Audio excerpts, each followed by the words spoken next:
Hello everyone, welcome back to our channel. We are doing the neuroanatomy classes. In the last video we have seen the sulci and gyri of cerebrum and also the functional areas of the cerebrum. Those who have not subscribed to the channel, do subscribe now. Keep watching the videos.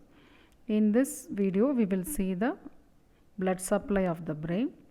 This we will see under the two videos. First we will introduce the arteries of the brain in this video, and we will see the detailed branches in the next video.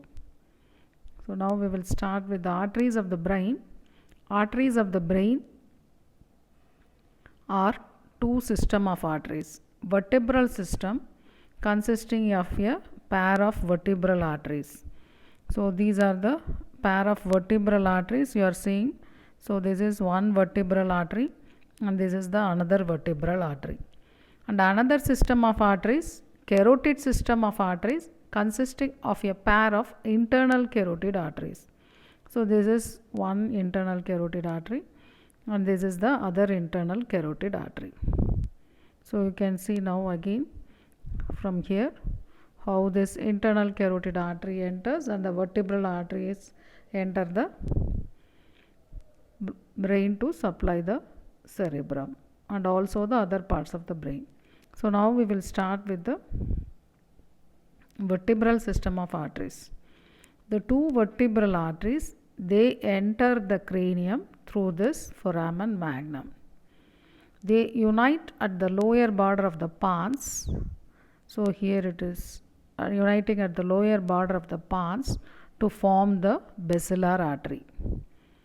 Then this basilar artery at the upper border of the pons divides into right and left posterior cerebral arteries, supplies the occipital and parts of the temporal lobes, and also supply the brainstem and the cerebellum. So that is about the vertebral system of arteries. So now this carotid system of arteries. So this carotid artery you are seeing, this is the internal carotid artery and this is another internal carotid artery, enters the cranium through the petrous part of the temporal bone through the carotid canal. Then it reaches the cranium.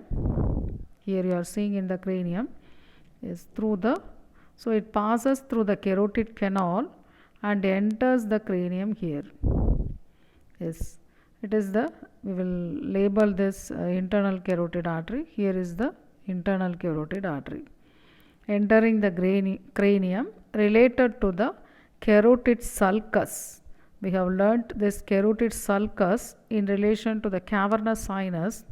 So in relation to the cavernous sinus we have learnt this internal carotid artery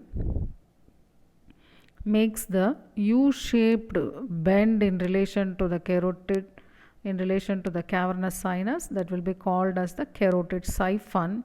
So the here in this picture you can see this U-shape.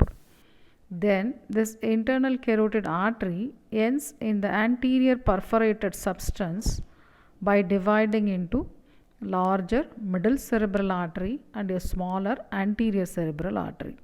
So we can see this. Yes, now we will see which is the anterior cerebral artery and which is the middle cerebral artery.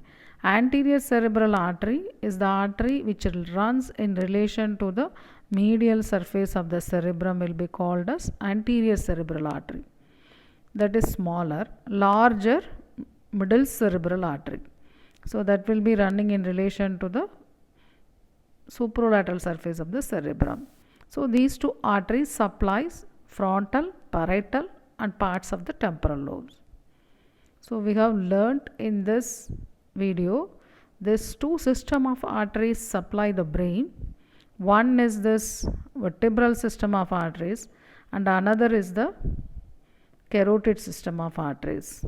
They give three cerebral arteries: posterior cerebral artery given by the vertebral system, and anterior and middle cerebral arteries given by the carotid system of arteries.